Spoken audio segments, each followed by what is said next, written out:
Vedu driver दादा कहता हुआ नील से लिपट जाता है।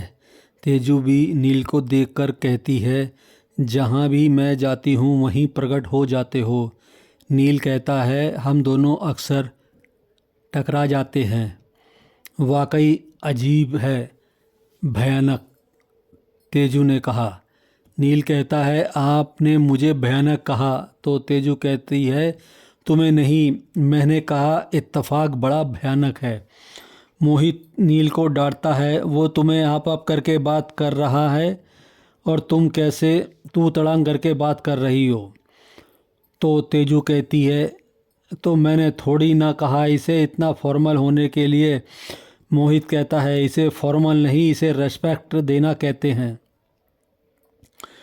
कुछ मैनर्स सीखो इससे। नील कहता है, नहीं नहीं सर, कोई बात नहीं, ये जैसे चाहे मुझसे बात कर सकती है। नील तेजू व वेदू को चॉकलेट देता है। मोहित पूछता है, तुम यहाँ कैसे? तो नील बताता है, अपने डॉक्टर बॉस के साथ आया हूँ, उनका यहीं मेडिकल कैंप लगा हुआ है। मोहित नील का नंबर लेता है। सब अपने अपने होटल में चले जाते हैं। इत्तेफाक से नील और तेजू होटल की लॉबी में फिर से टकरा जाते हैं। तो नील का बैग खुलकर गिर जाता है और उसका सामान गिर जाता है। सामान को देखकर तेजू कहती है, तुम्हारे बैग में डॉक्टर का सामान क्या कर रहा है? नील कहता है, ये मेरा बैग नहीं, डॉक्टर बॉस का बैग है। तेजू कहती, यार तुम इतने अजीब क्यों हो? कई बार तुम इतनी गहरी बातें बोल जाते हो और कई बार नहीं, हमेशा तुम इतने नर्वस क्यों होते हो? क्योंकि ये सिर्फ मुझे देखकर होता है या हर लड़की के सामने? देखो, तुम्हारा चेहरा भी लाल हो गया है। हाँ, वो हो जाता हूँ, लेकिन बस आपके सामने। नील कहता है, और आप हमेशा गुस्सा करती हो। क्या मैं हमेशा गुस्से में रहती हूँ? तेजू ऊंची आवाज़ में बोलती है और उसका हैंडबैग गिर जाता है और उससे भी सामान बिखर जाता है। तेजू अपना सामान उठाकर बैग में रखती है। नील भी सामान उठाने में उसकी मदद करता है। सामान बैग में रखकर दोनों उठते हैं तो फिर उनके सर आपस में टकरा जाते हैं।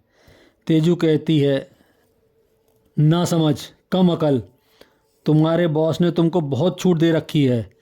तुम जब देखो यहाँ वहाँ टकराते रहते हो। अगले दिन नील अपने कैंप में मरीज देख रहा है। तभी मोहित अपनी फैमिली के साथ घूमते हुए वहाँ आ जाते हैं। वेदू नील को देखकर दौड़ता हुआ उसके पास जाता है। तेजू पूछती है, तुम यहाँ क्या कर रहे हो? नील कहता है, मैं अपने बॉस की मदद कर रहा था। मोहित कहता है, आदमी की पहचान उसके स्वभाव से होती है, ना कि उसके काम से। क्योंकि इंसान एक बार अपना प्रोफेशनल भूल सकता है, लेकिन उसका स्वभाव नहीं। मोहित कहता है, यहाँ कुछ स्पेशल है, घूमने लायक? तो नील कहता है, हाँ, यहाँ एक फेमस मोनेस्ट्री है और लोग ऐसा कहते हैं कि वहाँ हर विश पूरी हो जाती है। फिर सभी मोनेस्ट्री जाते हैं। सब अपनी अपनी विश मांगते हैं। मोहित सोचता है कि मैं मुक्ता और बच्चों को आदिति के बारे में बता पाऊँ और वो उसे एक्सेप्ट करे, और ऐसा हो गया तो मेरी आदिति को वो प्यार मिल जाएगा जिससे वो आज तक महरूम है। मुक्ता सोचती है, मेरे परिवार को हमेशा सलामत व खुश रखना। तेजू मांगती है, मैं जिससे प्यार करती हूँ पहले मैं उसके बराबर हो जाऊँ, मैं बहुत बड़ी सिंगर बनके बाबा का सपना पूरा कर सकूँ। नील भी मांगता है कि एक लड़की है बहुत प्यारी, क्या वो मेरी ज़िंदगी में आ सकती है हमेशा के लिए मेरी वाइफ बनकर?